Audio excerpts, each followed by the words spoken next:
Hi there, thanks so much for joining me today. I'm Jackie, and in today's video, I'm going to show you how I made this sea glass mosaic flower. Now, it's a little bit different than my typical sea glass mosaics because I haven't totally covered the glass with sea glass, which is what I usually do. But I decided to try something different.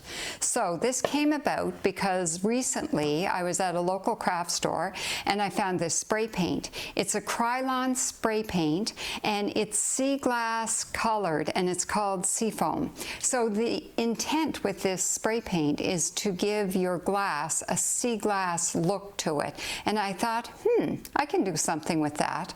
And the first thing I tried, I had this little mosaic that I had done, sweet little hummingbird, but it just always looked unfinished. It just wasn't sitting right with me. So I decided that it may be interesting to spray the back of the glass with this spray paint. So I did, and I was really happy with the result. Let me show you the before and after.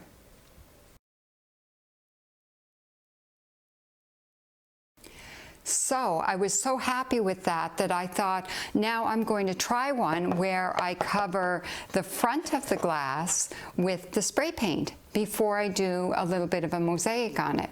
So let me show you how I did this sea glass mosaic.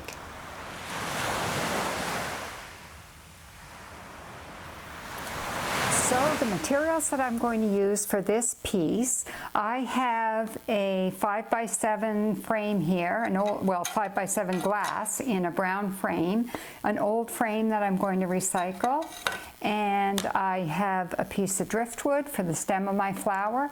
I have some beautiful large white pieces of sea glass. I love using some larger, really nicely polished pieces in a relatively small piece. It really makes the sea glass stand out.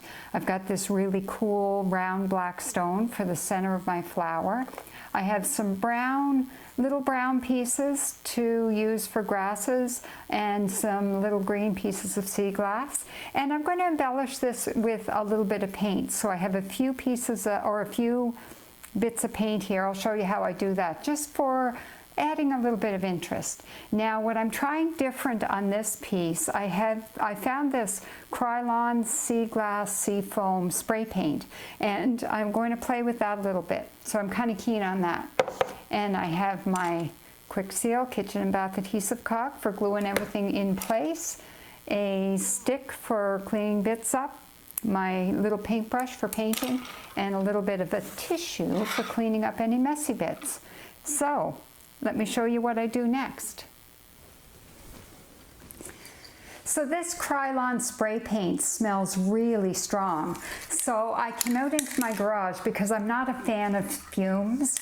So I've shaken this up for a few minutes and it's nice and ready, except I can't get the top off. Do you ever find that with spray paint? You can't get the top off? Uh-oh. Okay, I'm gonna have to go get a tool. I'll be back in a minute. Okay, I'm back.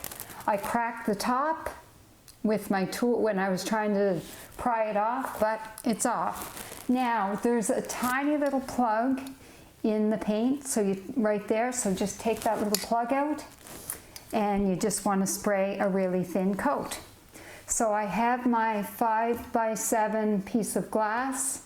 I put it on plastic here that it won't stick to, because if you put it on paper, the paper's going to stick to your glass. So this is like a plastic sheet. So I'm going to just do a really thin layer of paint, not too thick. If after you do that thin layer and you hold it up to the light and you think, oh, I'd like a little bit more, you can do more. So now I'm going to let that sit overnight at least. Well, overnight will be fine. And then I can continue with my project. So the spray paint on the glass has dried. It still has a bit of an odor to it, but it's definitely dry. And I know that odor won't last. So now I'm going to flip my frame over. Now I'm putting the paint on the front of the glass. The back of the glass, it's not as interesting as the front. And then I'm just going to take my Quick Seal adhesive caulk, and I'm going to run a bead of this all the way around the inside of the frame. Sorry, the inside of the glass and the frame together.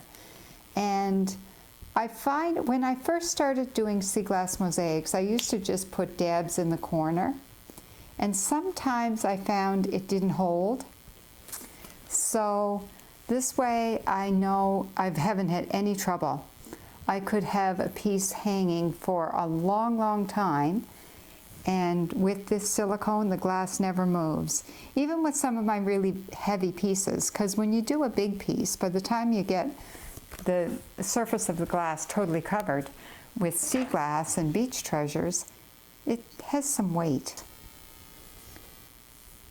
And that's all I do. Now this looks really messy, but I'm now going to leave this to set, and it will be fine. The other thing that I'll sometimes do is take a straight edge, like the backing that came out of my frame, and just tidy it up a tiny bit before it dries. You can do that after it sets if you want, but I find it better to do it before it sets. Now I'll leave that to set overnight, and then I will continue on with my project. So I let this sit overnight, and as you can see, the silicone has dried clear. So when it's dried clear, I know it's set. So I can flip this over and work on the front of my glass. So now I'm going to arrange my pieces on here. So this piece of driftwood, it's really interesting, and I think it makes a really cool stem for the flower. So to attach that, this only has 2 touch points that actually touch the glass. So to put it on, I'm just going to use my silicone and put a little bit of silicone just on the touch points. So not the whole length of the piece of driftwood, which typically going the whole length of the piece of the driftwood would work. But those 2 touch points will do the trick. And clean up some of my messy bits here. You can always see some of the silicone, which is fine, but if you can clean up as much as you can while it's still wet, it does help. Now when I'm doing something like this, I'd like to attach my main piece before I start fussing with my other pieces.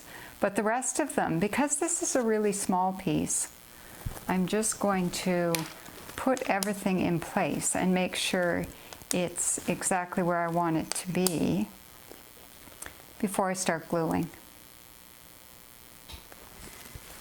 And it takes a while for the silicone to set, so if I need to readjust where things are, I can. And I have some green pieces for an inukshuk that I'm going to put down on the base of my frame. And just with doing a piece like this, the reason I'm not filling the whole thing in is I'm quite taken by the color that spraying the glass has given the glass that I'm using as my canvas, so to speak. So I'm really interested to look at that through the window and have the sun shining in. Now I'll get everything in place, and then I can glue them all on. All right. So with these larger pieces, I'll just put a bit of my quick seal silicone on there, or caulking, and I'll glue these all in place. And I'm going to let them sit overnight before I do a little bit of embellishing with some paint. I don't like to use a whole lot of paint, but I picked out these 2 colors that I think are just going to add the tiniest speck of interest, because we all have to think about what's going to make it just a little bit more interesting. We do stuff like this for fun, so whatever makes it fun is fair game.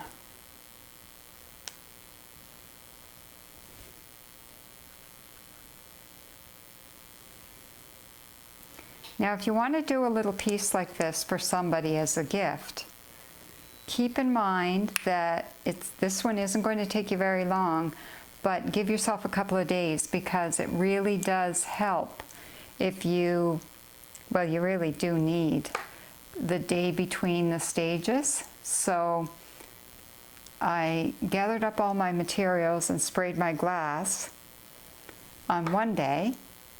Then the next day, basically all I could do was put my glass into my frame. And now on this day, I can attach all my sea glass, but I'm going to have to wait till tomorrow to do my tiny little bit of painting. And then you have to give it time to totally dry and set. And the bigger pieces you use, the more silicone you have to use, and the more silicone you use, the longer it takes to set. So don't try to do this today to give for a gift for someone for tomorrow. Plan a week ahead. So I'll finish gluing these on and I'll be back tomorrow to show you my tiny bit of embellishment. So I let this set overnight and those sea glass pieces are nice and in place. They still have some more setting to do, but they're good.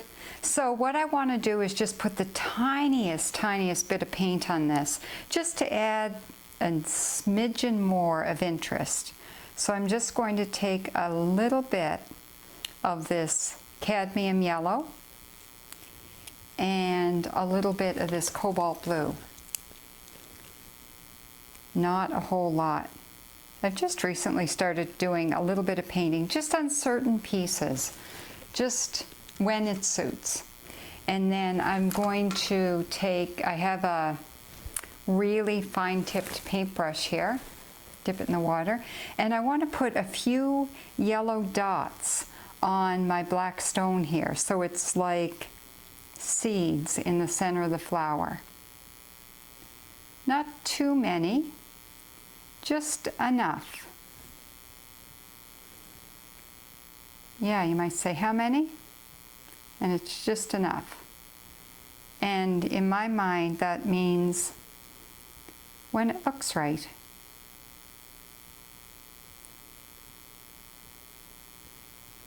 You can see doing something like this is not a time-consuming process. I mean, even as it is, I only put a tiny bit of yellow there and it's still way more than I need it.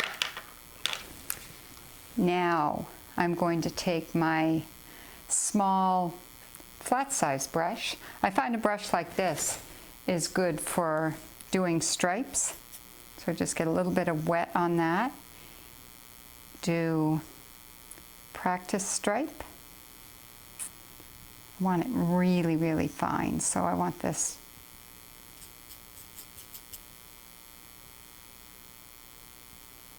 practice stripe. I'm just going to do a couple of tiny little stripes on the sea glass. And again, it's just because it's interesting. Having a little piece like this in your home is just for the fun of it, right? Reminds you of being at the beach because it's got sea glass on it. But I love whimsical flowers. And sea glass really lends itself to creating whimsical flowers because no two sea glass pieces are alike. So you make a flower, and although they may all be on the same scale, they're all a little bit different shaped. And it makes a great whimsical flower. So adding a tiny bit of paint just adds a bit of whimsy. And I think that's all I'm going to do on this piece. That's just enough to make it interesting. So thanks so much for joining me for this video. I hope you found it interesting and fun and whimsical. And until next time, I hope you make it out to the beach, and happy sea glass hunting.